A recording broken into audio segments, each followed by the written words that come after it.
Yan nga ang ginawa ng ating Korte Suprema. At sinabi na ang ginawa ng Kamara de Representante na pang-apat na impeachment complaint na ginawang articles of impeachment ay labag doon sa pinagbabawal na mahigit na sa isang impeachment complaint kada taon. Kasi nga, yung naunang 3 impeachment complaint, dahil hindi ito inaktuhan, nagkaroon ng desisyon ng Kamara. Anong desisyon? Na-dismiss. At kapag ikaw ay nag-dismiss ng 3 impeachment complaint, ibig sabihin, yung pang-apat!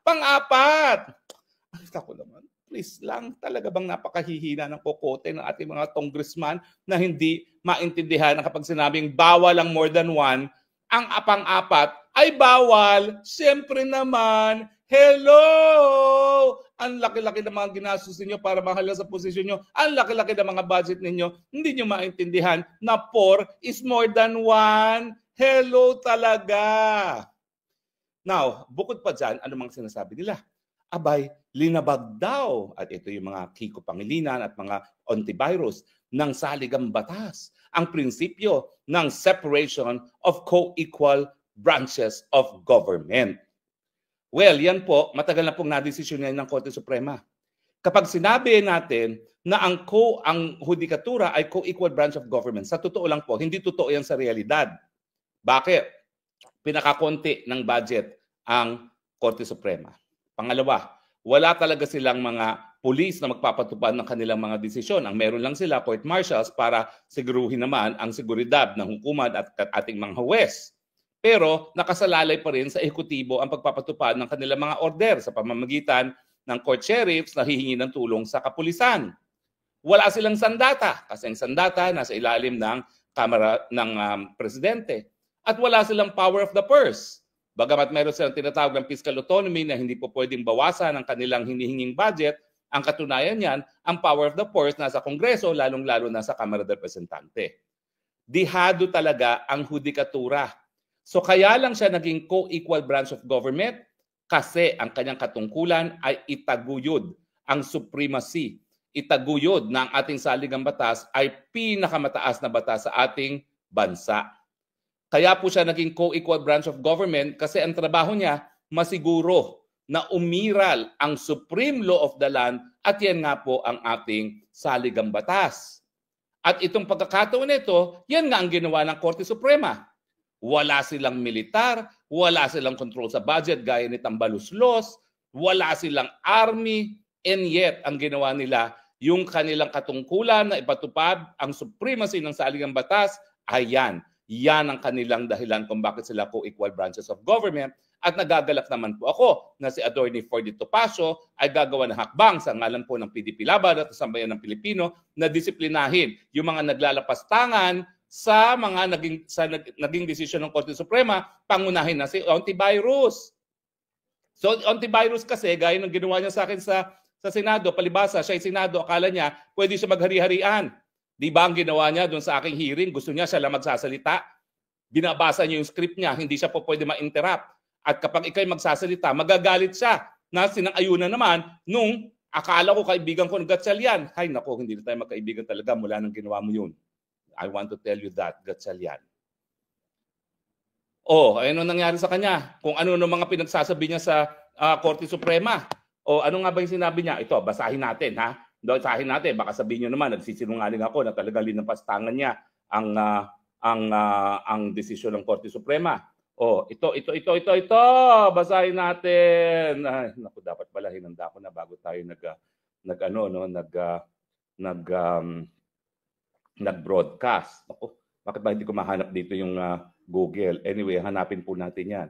Pero ngayon, ang sabi ni Fordy Topacio, yung mga naglalapastangan sa desisyon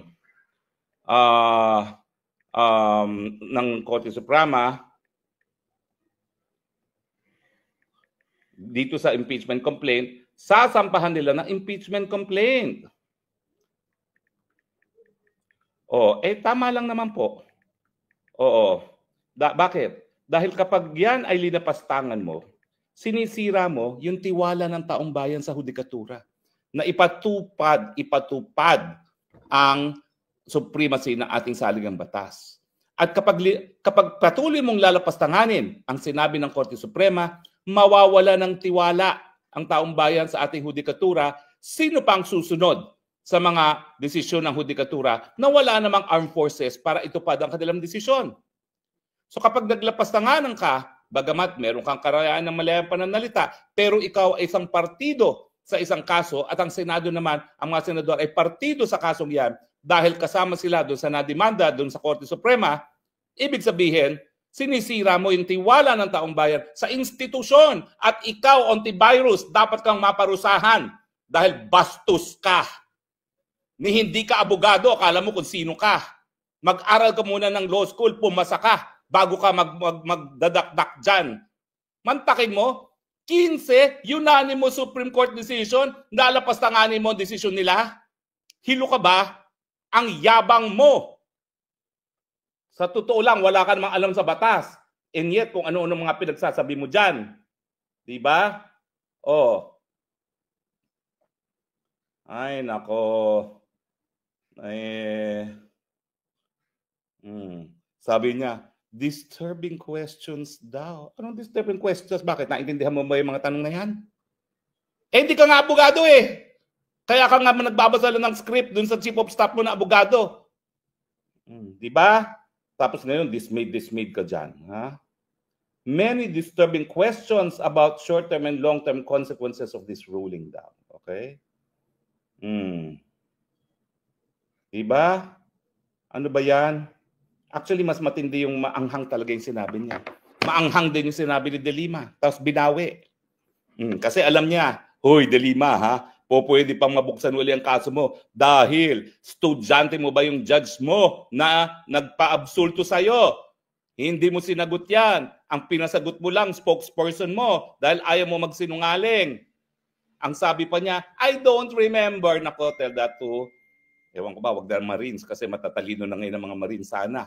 Although dahil wala silang ginagawa as protector of the people, nagdududa na tuloy ako. Pero, ang kapal mo din, De Lima, ha? Kukwestiyonin mo ang desisyon ng Korte Suprema, samantalang ikaw mismo hindi mo pa inaamin na estudyante mo yung judge na nagpalaya sa'yo. Pag binuksan niya ng Korte Suprema at sinabi ng Korte Suprema na nagkaroon ng violation of due process rights ang Estado dahil may karapatan ng Estado na malaman na estudyante mo yung West mo, lagot ka, balik ka sa kulungan. Sige, lapastanganan pa more the decisions of the Supreme Court. Diba? Lapastanganan pa more. Diga? Aba, ang yabang-yabang nitong si Risa Ontiveros, oh. Hindi ko maintindihan.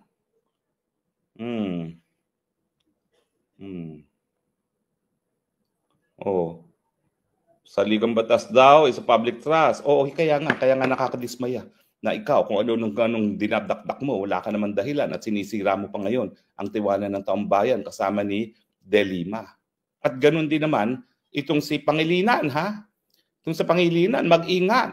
Dahil meron ng desisyon ng Korte Suprema na hindi ibig sabihin na palibasa ikaw ay senador na babaliwala yung katungkulan bilang isang abogado, which applies also to De Lima. Na kinakailangan wala silang gagawin na kahit ano para masira ang tiwala ng taong bayan sa hudikatura. Ako, marami akong reklamo laban sa Korte Suprema. Hanggang ngayon, yung mga kaso ko hindi nadedesisyonan, pero ako ba'y nagreklamo? Hindi. Dahil alam ko, obligasyon ko bilang isang abogado na itaguyod yung integridad ng hukuman mismo at wag akong manira. Naka-exile nga ako, nahiwalay ako sa pamilya ko, wala kayong narinig sa akin na kahit ano laban sa hudikatura. Dahil alam ko naman, bagamat subject din sila to political pressure, naintindihan ko rin ang buhay nila. Palaki kasi ako ng West. At ang importante talaga, magpatuloy na magtiwala ang ating publiko sa integridad ng ating hudikatura dahil kung hindi, magpapatayan na lang yan sa kalye. Rule of the jungle kung wala pong rule of law. Kaya yung mga maasim dyan, pwede ba, mag-antay muna kayo ng 2028 at pasensya na kayo kung by 2028, ang pinakamalakas pa rin kandidato para presidente ay si BP Sara. Eh paano ba namang hindi mananalo si BP Sara? Kinidnap nyo yung pinakamahal na presidente sa kasaysayan ng Pilipinas.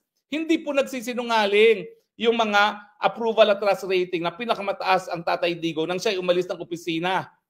Pinakamahal siya.